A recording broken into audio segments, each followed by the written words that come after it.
Hi Cornerites!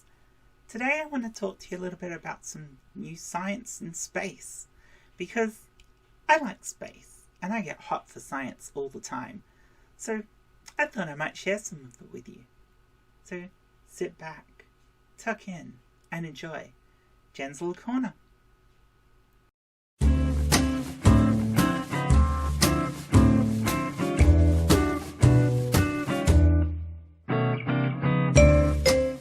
A recent study of 11 astronauts who spent 50 days on the International Space Station discovered that 6 of them had developed stagnant or backwards blood flow in the internal jugular vein. One crew member was actually found to have developed thrombosis, which is a blockage of the vein. This is the first time this has been recorded as a result of spaceflight. Now, this study has important ramifications for future spaceflight, for example to Mars, where we've got astronauts long-term in a zero-gravity environment and have a huge risk potential of developing these things. Now, obviously, a blood clot in your interjugular vein is not something you want to have. The chances of that clot then moving and getting into the brain and causing stroke, or moving to the heart and causing a heart attack, is quite high, which isn't something you want to have happen in the middle of a 6-month flight between Earth and Mars. The reason why this occurs is actually completely to do with being in zero gravity. Our bodies have evolved to cope with Earth's gravity. So our heart works harder to pump blood up to our heads, because generally we are upright, and doesn't have to work quite as hard in getting the blood back down to your feet.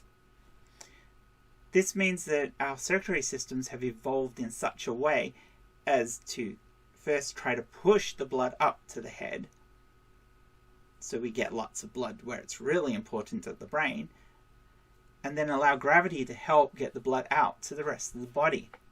In space, where there is no gravity, this results in extra blood being pushed to the head and staying in that general vicinity, which is the reason they think these issues with the internal jugular vein have surfaced. So what do we do about it? I mean, we don't want to put the astronauts who might be doing a long-term space flight to Mars at risk. So how do we protect them? There are a couple of options here. We could use blood thinners to reduce the chance of clots. But even so, there are other issues resulting from low or zero gravity. For example, it's not just blood that helps to pull in the head when you're in low G environments. Other fluids in the body start to pull towards the head as well. So astronauts coming back from a long stint in space will often have their faces puffy because of the extra fluid in the head.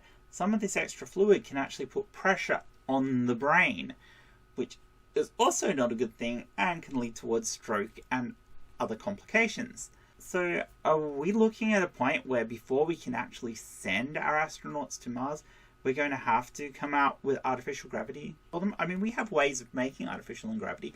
We can have spin-induced gravity, where the centripetal force caused by having a spacecraft rotating pushes outwards, and the outer rim of, say, a hub or a crew module on the end of a tether would have a form of artificial gravity caused by that centripetal force. But we're not quite there yet.